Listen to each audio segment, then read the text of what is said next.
Good morning. Today I want to talk about this beautiful mushroom, Reishi. You can find it wild throughout the Northeast. It's a polypore. You can see on the base there, it's all these little micropores. And the transition when it's growing wild is beautiful to watch. If you ever get the chance to find this mushroom in like end of May, you'll find it and it's totally white. And then through mid-June and the end of June, it'll start growing, making this this kind of conch shape, and it'll start turning orange and yellow, and then this deep red. So if you get the chance to watch this mushroom grow over 2 or 3 weeks, it's incredible. It's like watching a sunset, a slow motion sunset grow out. So I want to talk about this mushroom, and particularly using this mushroom with grow kits. One of the big differences when you use a grow kit is that it looks completely different. So this is what the Reishi looks like from one of our grow kits, right? And this is basically the antler phase of this mushroom. So it never shifted to forming a conch like this. It doesn't necessarily mean that there's different compounds or one's more potent than the other. Just basically the morphology of the fruiting body is different. A lot of times this sort of happens, it's little bunny ears. This happens when the mushroom is in higher CO2 and lower light environments. So it's reaching out, extending its stem to get to a higher oxygen, higher light area. I'm not sure exactly why. Pretty much any Reishi grow kit I've seen has these antlers rather than the conchs, and I'm not exactly sure why that is, but that's the reality of it. I was reading a really interesting article in the Pioneer Valley Mycological newsletter by Dianna Smith, and she was talking a lot about how this mushroom has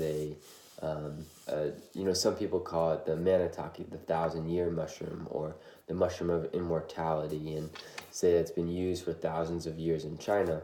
And what Dianna found is that is not true, is that this mushroom actually only has recorded use for about 500 to 700 years in China. So I'm really interested to learn more about that and kind of see where the idea that it's been around for thousands of years came from.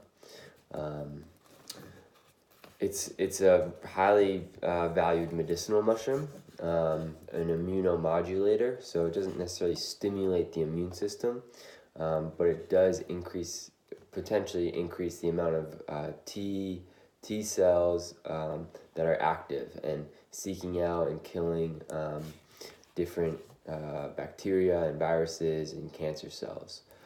This mushroom may also support apoptosis, which is the programmed cell death that cells have, and so it can help cells to continue that. It's like self-destruct button to hit that, and a lot of times the loss of that function is what leads to cancer. So definitely an interesting mushroom, a great one to grow. It's very, very beautiful in the grow kit and to watch expand.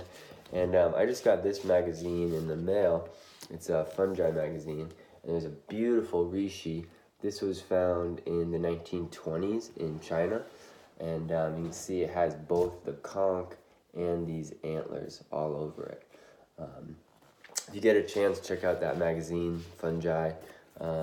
There's a lot of interesting stuff that comes out, and they publish it about 4 times a year. So if you want to grow some Reishi, grow some of this, check out our grow kits. And I'd highly recommend, if you're in somewhere that has hemlock, go out, forage for it. It fruits anywhere from about mid to the end of May. It can be harvested through around mid-July. Reishi, Ganoderma. There's a lot of different species. Ganoderma lucidum is like the oldest one from China. There's new ones here, Ganoderma sicile. There's another one that was named, I can't remember. And then this is Ganoderma tsugae. So tsugae being the genus of the hemlock tree. So this is a reishi that grows on on hemlock.